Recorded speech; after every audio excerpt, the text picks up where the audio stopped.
ebidensya. Tinuturo tong pamilyang to. Ako si mo, Caroline. Giniit ni Tony kay Caroline at Bingo na matagal na siyang nag-retire sa trabaho kaya hindi na sana siya magsasalita tungkol kay Divine, lalo't tahimik na ang buhay niya, na binanggit naman ng dalaga ang tungkol sa naging investigasyon nila noon na suicide ang nangyari, na halos mabitawan ni Tony ang baso kaya tinanong ni Bingo kung ayos lang siya or kung may problema. Sinubukan pang magpalusot ni Tony Alumasan na tinanong niya sila kung hindi pa sila nakakakuha ng kopya ng report sa police station dahil kung anong resulta sa report ay yun na ang nangyari. Sinaad naman ni Caroline na hindi siya makikipagkita sa kanila kung alam niyang totoo yung report.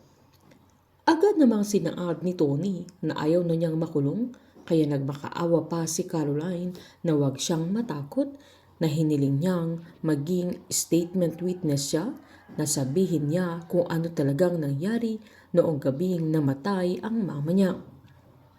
Agad sinabi ni Tony na hindi nagpakamatay si Divine, na binayaran siya para palabasing suicide ang nangyari, na kinagulat ni Caroline kaya tinanong niya kung sinong nagbayad sa kanya, na sinaad nitong isang babae ang nagbayad sa kanya.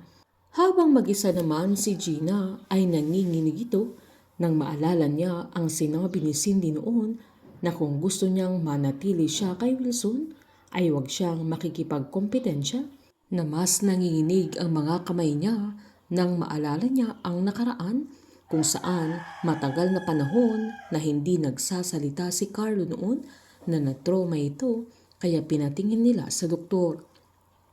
Hiniling ni Gina sa doktor na sabihin niya sa kanya kung anong nangyayari sa anak niya, na ganamang sinabi ng doktor na hindi siya sigurado pero maaaring may napatay si Carlo noong November 17, na agad namang tumutol si Gina na maaaring na-trauma ang anak niya dahil sa ibang bagay. Sabay binilin niya ang doktor na anumang dahilan na na-trauma ang anak niya ay kailangang mawala sa isip niya, kaya mas natakot si Gina sa mga sandaling yan dahil muling nauungkat ang nakaraan. Ginawa lahat ni Gina ang paraan kasama ng kanilang doktor para ma-brainwash si Carlo at tuluyan niyang makalimutan kung ano talagang ganap noong November 17, pero may mga bagay nang naalala ang binata.